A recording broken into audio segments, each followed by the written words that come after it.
Hi, good evening. I'm Sayyid here. Welcome to the post market report. और जैसे मैंने कहा था मॉर्निंग में market will open gap up open हो गया निफ्टी 100 पॉइंट्स गैप अप हो गया and from there Nifty came down. जैसे मैंने कहा था this is a sell on rise market, Nifty will not sustain at a higher levels. या Nifty try to sustain only because of HDFC bank.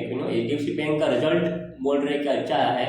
मुझे तो कुछ अच्छा लगा नहीं, इसमें सिर्फ 5% प्रॉफिट आफ्टर टैक्स कंपनी का बढ़ा है। But the plus point in the result was that they are coming up with an IPO called HDB Financial. HDB Financial is mainly into loan business. Okay, उनका जो property loan होता है, home loan होता है, they are mainly into that business. So HDFC Bank is coming. The bank is coming with a new IPO, HDB Financials. Same thing had happen in Bajaj finance. जब Bajaj home finance का IPO आने वाला था, तब both Bajaj finance and Bajaj Finserv है shot up, दोनों के stock बड़े ऊपर गए थे। And same thing has happened with HDFC bank today also. तो that was the plus point with HDFC bank. Result उतना बड़ा खास आया नहीं है, only 5% increase in the profit after tax. 5% is not good for HDFC bank.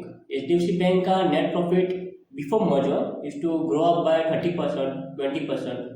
अभी उतना बढ़ नहीं रहा है। So if the net profit of the company is growing by 5%, you can't expect much in the stock in the long term also. मतलब पूरा company अभी 5% grow कर रहा है तो कैसे चलेगा? That is also year on year का बात हो रही है यहाँ पे। Okay fine, that's fine. But इसके वजह से Nifty was trying to sustain above. जब वो 100 पॉइंट्स ऊपर गैप अप हुआ था, it was trying to sustain. लेकिन हुआ था क्या कि सेंटिमेंट्स इंडियन मार्केट्स के बुरे हैं, ठीक है। And Nifty then came from there, Nifty came down by 300 points, 300 point वहां से नीचे आ गया। और देन निफ्टी में थोड़ा बाउंस आ गया, 200 पॉइंट की रिकवरी आ गई वापस। And then again Nifty manage to close below 24,800, close at around 24,780 के आसपास बंद हुआ है।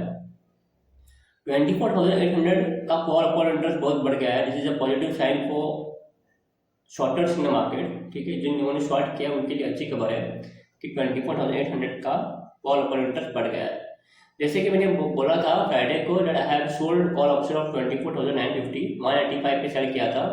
एंड आज वो 120 के नीचे क्लोज हुआ है, ठीक है। अगर निफ्टी 24,500, 24,500 के आसपास आएगी तो I will book the profit हो जाएगा। Let's see how it happens tomorrow. So all indexes were red apart from HDFC Bank. Bajaj Auto was also in green, 4% ऊपर था। These were the main component the stocks which holded Nifty. Imagine if HDFC Bank अगर flat भी होता तो Nifty की क्या हालत होती, it would have gone down like crazy. और जो जिन लोगों ने शॉर्ट किया उनको तो मज़ा आता, मुझे भी मज़ा आता because I have sold call options. और मैंने 25% of my portfolio I have sold at a very high level, somewhere around 26,200 वहाँ पे सेल किया है। 25% ऑफ माई पोर्टफोलियो, 25% मैंने बताया था सेल करने से पहले ऑन माई यूट्यूब चैनल, ठीक है। तो बजाज ऑटो पे बाउंस आया।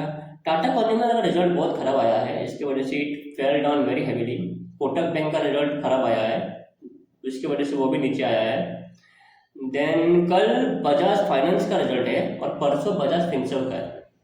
निफ्टी के जो हैवी वेट्स है ना, HDFC bank, Kotak bank, tech Mahindra, उसके बाद इन्फोसिस, टीसीएस, सबका रिजल्ट, एक्सिस बैंक, सबका रिजल्ट हो चुका है in the first week itself.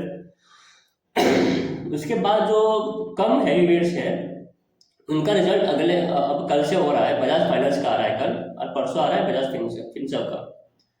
तो देखते हैं अभी क्या होता है यूएस मार्केट्स में। हालांकि all the European markets are mixed, okay, उतना कुछ है नहीं। और वर्ल्ड मार्केट का सिनेरियो भी ऐसा है कि सिग्निफिकेंटली अप नहीं आ रहा है, बहुत बड़ा they are not very strong चल रहा है। मतलब they are also looking for a reason to fall. Profit booking वहाँ भी देखने को मिलेगी और जब वहाँ देखने को मिलेगी तो हमारा और गिरेगा। Markets have become very over valued, FII बेच रहे हैं। और एचडीएफसी बैंक अगर बढ़ रहा है तो मुझे लग रहा है कि अगर कल भी अगर एचडीएफसी बैंक बढ़ेगा then FII are going to come and sell HDFC bank. HDFC bank जो फ्लैग पैटर्न बन रहा है ना, जो कोविड के बाद जो मार्केट ऊपर आया है वहां से एक फ्लैग पैटर्न बन रहा है। It is in the same range. जब भी ऊपर के रेंज के पास आता है ना, एफआईआई स्टार्ट सेलिंग। और वो ऊपर का रेंज बहुत ज़्यादा दूर नहीं है, नज़दीक है। अगर वहाँ पे आएगा तो we can see significant FII selling in HDFC bank. हालांकि आज भी अगर HDFC बैंक की बात करें, it had gone about 4% up today and then close below 3% up 3% up. ठीक है, तो वहाँ पर भी सेलिंग देखने को मिली है and I am sure FII has sold HDFC bank today, क्योंकि वो ऐसा स्टॉक है जो एफआईआई के बाद बहुत ज़्यादा है HDFC bank. And after the merger, especially, they are continuously selling HDFC Bank because they also know handling such a big company is not easy. First, it was HDFC Bank. HDFC Bank की बात करें ना, तो if you go 5 years back, it was growing at 30%, 35%.